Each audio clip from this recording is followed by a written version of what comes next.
एक समय की बात है। एक छोटे से गांव में रमेश नाम का एक युवक रहता था। वह मेहनती और ईमानदार था, लेकिन उसकी आर्थिक स्थिति बहुत अच्छी नहीं थी। अपने परिवार की मदद करने और अपने सपनों को साकार करने के लिए उसने शहर जाकर नौकरी करने का निर्णय लिया। शहर पहुंचकर रमेश ने नौकरी की तलाश शुरू की।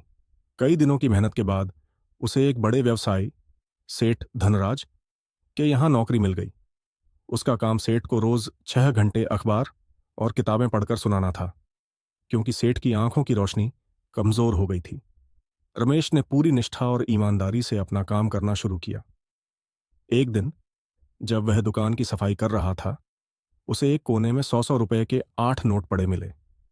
उसने तुरंत उन नोटों को अखबार और किताबों से ढक दिया, ताकि कोई और उन्हें न देख सके।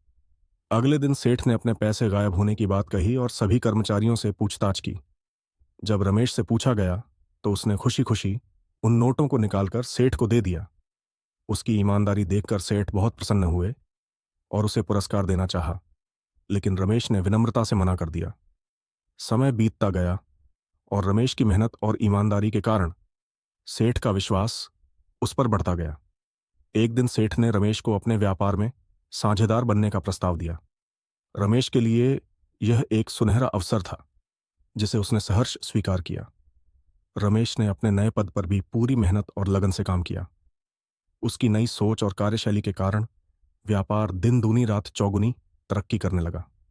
सेठ धनराज ने रमेश की कड़ी मेहनत और समर्पण को देखते हुए अपने व्यापार का पूरा उत्तरदायित्व उसे सौंप दिया और स्वयं सेवानिवृत्त हो गए। रमेश ने व्यापार को नई ऊंचाइयों पर पहुंचाया और अपने गांव लौटकर वहां के लोगों की मदद करने लगा। उसने अपने गांव में एक स्कूल और अस्पताल की स्थापना की, ताकि वहां के बच्चों को अच्छी शिक्षा और स्वास्थ्य सुविधाएं मिल सकें। रमेश की कहानी हमें सिखाती है कि ईमानदारी, मेहनत और समर्पण से हम किसी भी कठिनाई को पार कर सकते हैं और अपने सपनों को साकार कर सकते हैं।